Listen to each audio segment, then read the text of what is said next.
នេះគឺជាព្រះវិហារវត្តកឋុំដែលស្ថិតនៅឃុំកឋុំកស្រុកកឋុំខេត្តកណ្ដាលហើយក៏ជាវីដេអូទី4របស់ខ្ញុំនិងជាវីដេអូចុងក្រោយនៃព្រះវិហារមួយនេះដែលខ្ញុំបានចុះទៅផ្ដិតយកវីដេអូកាលពីមិនទាន់ធ្វើរួចរាល់មកដល់ពេលនេះគឺបានជួសជុលបញ្ចប់រួចរាល់ 100% ទៅហើយមានរយៈពេលប្រហែលជា9ខែនៅក្នុងការជួសជុលពីចាស់ទ្រុឌទ្រោមមកបែរជាថ្មីស្រស់ស្អាតបែបនេះដែលជួសជុលនៅក្នុងនោះគឺមាន3ដំណាក់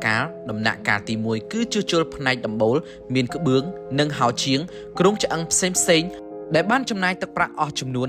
99 លាន 59,400,000 រៀលចំណែកឯលើកទី2គឺផ្នែកជញ្ជាំងនិងជាន់ទី2នៅក្នុងការចំណាយផ្សេងអស់ទឹកប្រាក់ចំនួន 35 លាន 900,000 រៀលចំណែកឯលើកចុងក្រោយនៃការជួសជុលគឺផ្នែកនៅខាងក្រោមនិងផ្នែករបងគឺអស់ទឹកប្រាក់ចំនួន 57 លាន 769,900 រៀលសរុបថ្លៃចំណាយទាំង3លើកនៃការជួសជុលគឺអស់ទឹកប្រាក់ចំនួន 193 លាន